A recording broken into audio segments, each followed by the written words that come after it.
talk about caffeine a little bit.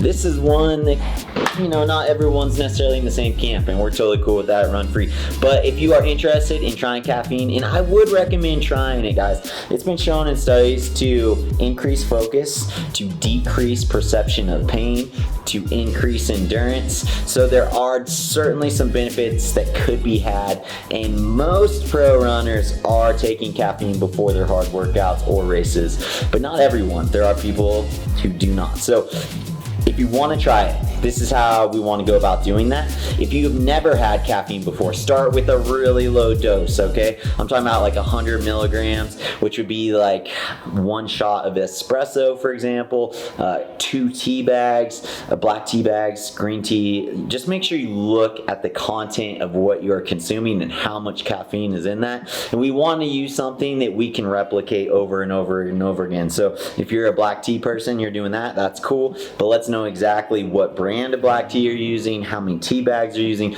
so we can tweak it going forward. So if you've never had caffeine, start with the low amounts.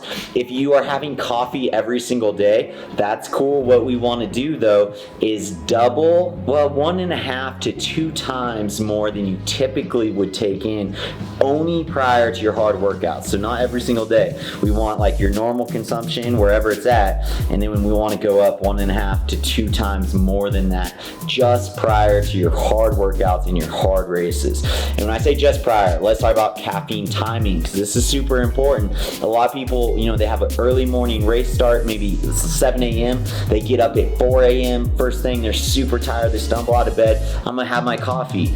Not a good call. I know why you want to have your coffee. I'm with you. I know how terrible it feels when you first get up so early, but let's hold off on the caffeine until you are 75 minutes prior to the beginning of your hard running. So not 75 minutes prior to warming up, 75 minutes prior to the hard part of your running, so the race start, or if you're doing a workout, the time that you are going to start the actual hard part of your running in that workout. Caffeine timing is super important, so we want you at a high during your workout and not coming off the high going into the workout or race.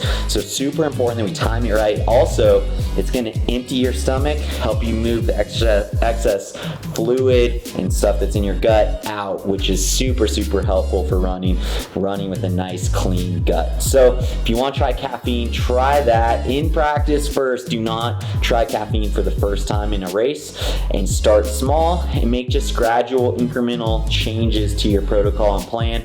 Try taking your caffeine up, try taking it down, and this is just something you want to find your sweet spot at. I can throw at you, like, if you're 125 pounds, you should be taking in 200 milligrams of caffeine prior to your race.